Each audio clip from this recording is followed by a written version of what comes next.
Hey, hi, hello, ladies. How's it going? How's it going? Hope you're doing good. Hope you're doing well.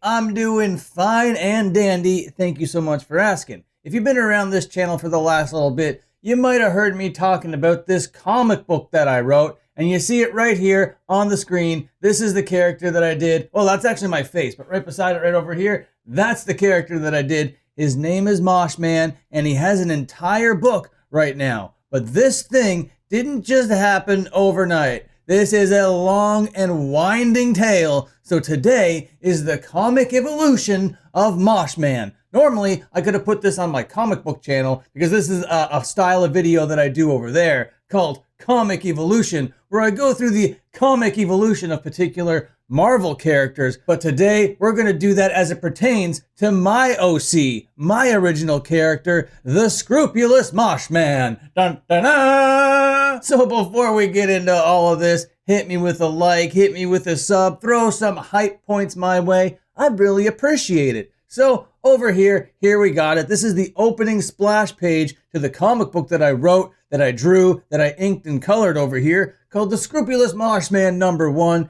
And you can get a pretty good look at the character right here. You see him with his ripped up tank top, you see him with his ripped up booty shorts, and he has all these spray cans latched to his legs over here. These spray cans are the source of his superpower. Otherwise, Mosh Man is just a typical, really buff guy, really agile, really athletic, but it's these spray paint canisters that give him the power. And each one of these cans gives him a different power. But I wasn't always a comic book guy. You see, this is me over here, Dan Frampton, Canadian boy. Growing up, I played music and I liked to draw cartoons. So I wanted to go to school after high school, so I went to the Art Institute of Toronto. Back then, AI had completely different connotations, but this was the logo of the school that I went to. I studied animation. I went there for like 2 years, but by the end of the 2 years, they went bankrupt and they were like, we're no longer a school, so you can either finish up or you could leave. I was like, I'm just gonna leave. This is shambles. So I left and started working at Starbucks. So I was like, all right, well, I guess my animation dreams fizzled up pretty quickly. I'm just gonna serve coffee, sling these lattes to yuppies I did for a long old time until I started my high school band up again with my friend Dean. This thing was called The Dean Project. It was me and him and this nutcracker named Munchie the Nutcracker, who I keep beside me to this day. So back then, around 2011 is when we put out this EP, and this EP was called Motherfuckers, and this was our attempt to get onto Warped Tour. Warped Tour were like, hey, we're doing a battle of the bands and we want you guys to submit some stuff. So we submitted the craziest songs of all time, and to this day, they're still on Spotify. So if you want to go listen to some Dean Project, the EP Motherfuckers, it's there right now. And these songs are the wildest songs I ever wrote in my entire life. They were basically all improvised to tape, where Dean could barely play the drums, and our drum, again, was this plastic nutcracker, and I could barely play guitar at the time, and the songs were all about Dean traveling the world and his murderous escapades. This was completely fictional. We took these songs, we took them to bars and venues, all ages events, all across this fine country of ours, and people actually started to come out to see the Dean Project. So here's our little band shot together, the Dean Project just kicking ass, taking names. And the channel that you're on right now was actually the Dean Project channel, started in 2012. So here we are with the girl that actually decided to sell merch for us. We were a legit enough DIY band to have a merch girl out here, and here we are posing outside of a venue, just being sick, being cool as fuck, being like, I can't believe people are coming to see our insane internet band. You might be thinking to yourself, you guys didn't actually play music. Oh yeah, we did. There it is, bro. That is what we looked like live. I was basically half naked and sweaty with my acoustic guitar. Did I forget to mention I was an acoustic guitar player at the time? There's Dino Mac back here playing Munchie the Nutcracker. That's how we had Munchie all strapped up to an old keyboard stand and bungee cords wrapped around him, all mic'd up to the nines. And we'd also have people playing bass for us. This was Ashton. We also had Mark. And not only did Dean play Munchie the Nutcracker, he also had these percussive eggs that he shook as well. It was a great time back in the early 2010s to be a Dean Project fan. I had this wonderful mullet, and on the days where Dean couldn't play with me, I would still take Munchie out and we would do solo shows, but mostly we would tour this fine country. These shots over here were taken in Halifax and Moncton respectively after driving from Toronto, and we are East Coast boys. We grew up on the East Coast, but living elsewhere, traveling back to the East Coast to play our crazy music, and this was our entire tour package. That's right, the Dean Project, an acoustic, basically improv band, not only had shows all across this fine country, but we booked them alongside all these excellent musicians that traveled the country behind us or with us, but in their own separate cars, and played the same shows as us. Inspire Influence, blatant rip-offs. And there was 2 hardcore bands, and I forget their name, and there was this progressive math rock band that only played with us at this one date. And here they are right here. And this was taken in Peterborough. And unfortunately, after these tours, tragedy struck while we were on tour, actually. A big giant truck hit my small little car, and I was the only one to survive the wreck. It was an absolute tragic way to end something so beautiful. I've talked about it many times on the internet here. It's been a long time. I've healed from it. It's okay. I miss the guy so much every single day. That's why my knuckles read all for Dean, for Dino Mac. And if you want to watch all those early music videos, if you want to take part in all that early Dean Project stuff, it happens at the very beginning of this channel. But there are also other Dean Project stuff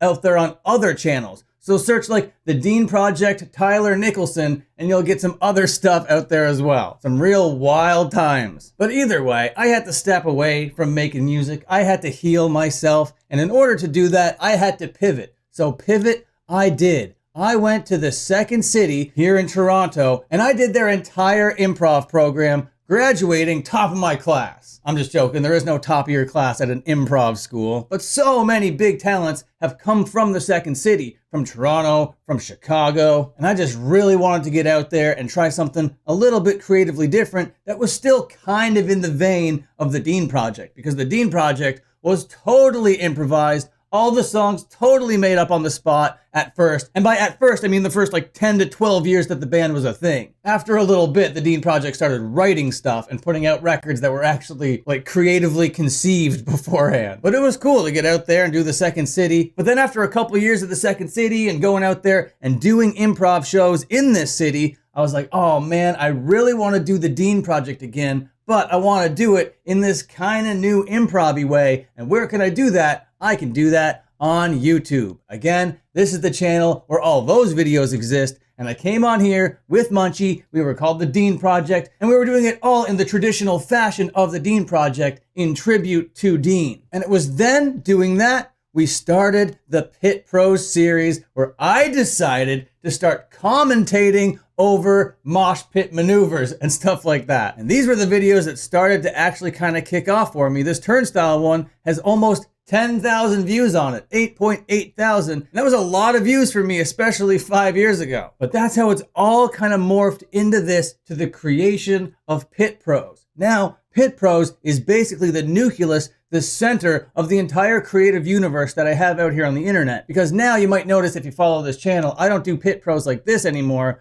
I do them in short form content, mostly on Instagram, a little bit over here. This seems to be the most engaging way to present this format of content because I've recently had my first 1 million view thing. I've been making stuff on the internet for so long, and this video right here that I have at the very top, it's introducing the 4-step, is my very first 1 million view thing. Piece of content, anything. Music, drawings, YouTube video, short, tweet. This is my most popular anything. And as I'm making stuff, of course, I'm also consuming stuff. I had like a DBZ phase, then I got really into Marvel Rivals, and then being into Marvel Rivals, I was like, I want to learn more about comic book characters. That led me to comic books, and that led me all the way back, and that brought me all the way back to the very beginning of the Silver Age over here. And with all of these things brewing in my brain, all of this stuff led me to comic books, and I'm thinking, oh my God, I studied animation. I was not into comic books. I was creating characters and I was doing that, and the whole animation process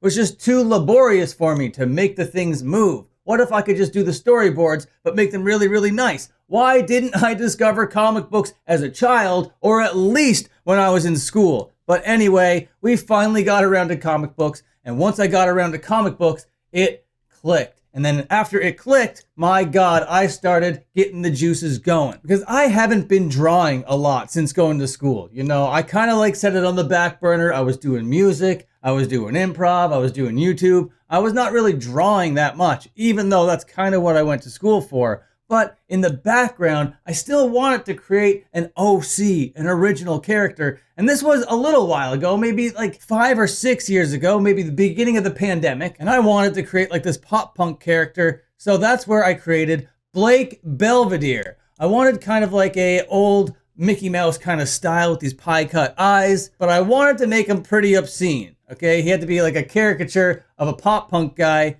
but I wanted to take him into the future. So he's got this gigantic bulge, and his name is Blake Belvedere, and he's got these short shorts, and he's got this crop top, and he's got this floppy mohawk. Keep all of those elements in mind, because I wanted to play with those elements, but I could get rid of this big bulge or whatever. That didn't need to stay, even though it is very, very funny. But saying all that, you see all these piercings as well? There's a lot going on with this Blake Belvedere character that would eventually turn into Mosh Man.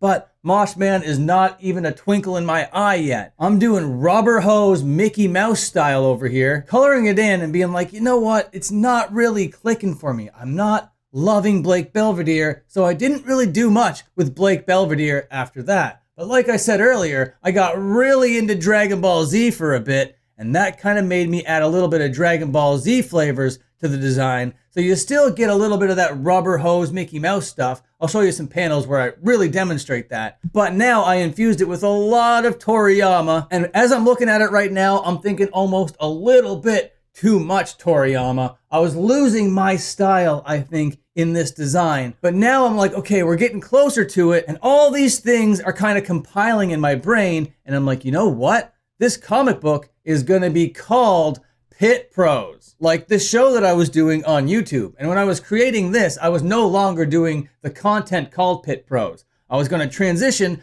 Pit Pros into this comic book over here. But it was not a superhero thing at first, not at all. This is Zilch, who would go on to become Mosh Man, and I would keep the name Zilch around, and his girlfriend, Dial. Both of these characters are my OCs to this day, but I've modified them drastically. But back then, when I was doing this whole Dragon Ball Z meets Disney thing, this is what Zilch looked like all colored in. But here's what the panels looked like, and here's what I mean. Just very cartoony. No emphasis on proportion or anatomy, just super rubber hosey. You got the anime kind of eyes, and then this expression down here. The way that Zilch is actually cuddling up with the speech balloons. I would step away completely from this Mickey Mouse kind of style. And to be honest, Mickey Mouse and that era of cartooning, as important as it is, isn't really what inspires me, isn't really what greases my wheels, you know? But when I found comic books, not comic book media, the actual comic books, especially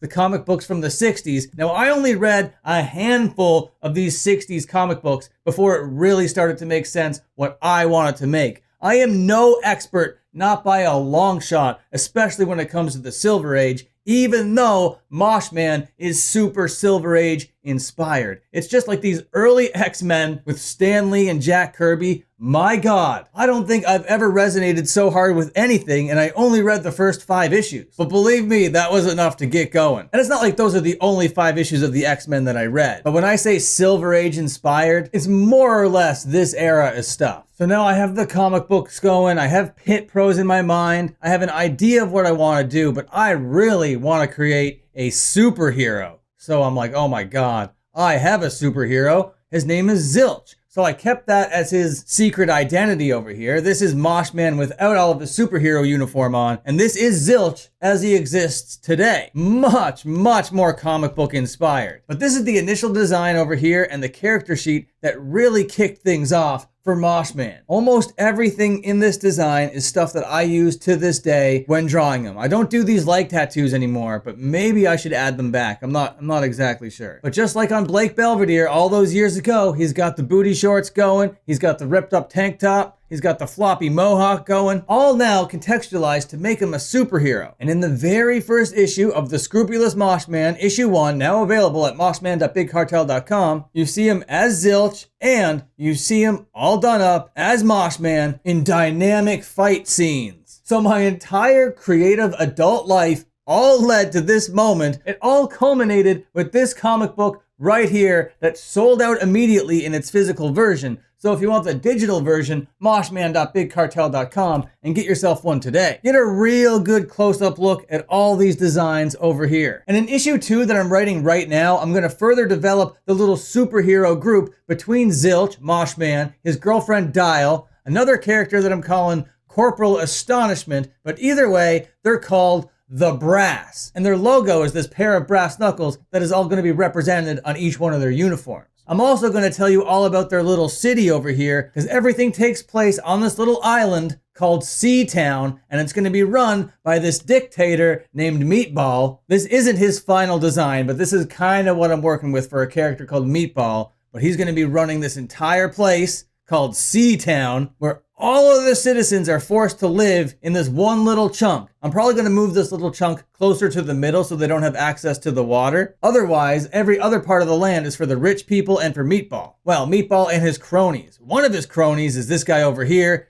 Rage Bait. He's kind of like a skinhead thug. And if you read the first issue, you already met the Chat. But there's going to be a Chat 2.0 coming very soon. But the other superheroes in the Brass are going to be one guy called Bark Boy, who I haven't designed yet. Another guy called Corporal Astonishment, which is the name that I absolutely love for a superhero. He's going to be a more hardcore themed guy. And Dial. Remember Dial? Well, she doesn't look like this anymore. She went on a little bit of a design journey as well. She started off like this, very anime, but I wanted to give her more of like a badass street ninja kind of look. So I kind of went with this design over here, but I was like, we're still not there all the way. So I kept designing a little bit over here. I'm like, oh, the form is not all that great. The pose is not all that great. I'm not really loving what's coming out here. But I started this mood board. For everybody out there that designs characters, mood boards are very, very crucial. You just get all sorts of inspiration. You put them on a mood board and you design from that. And from that, I finally got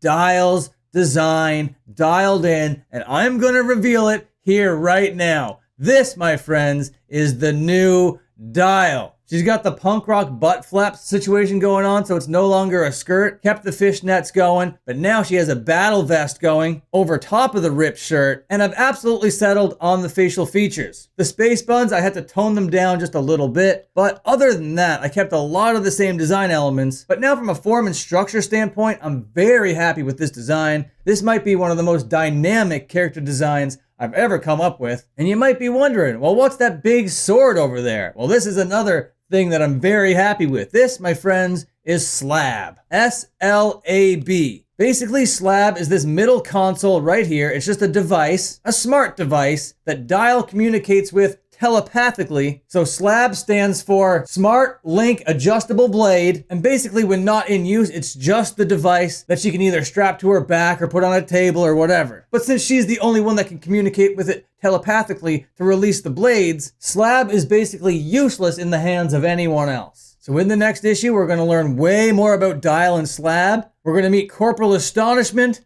Rage Bait, maybe Meatball, and explore the social, political climate of Seatown. I'm very excited to do all this with you folks. And this all started with this little band called the Dean Project, and it's all still done, all for Dean.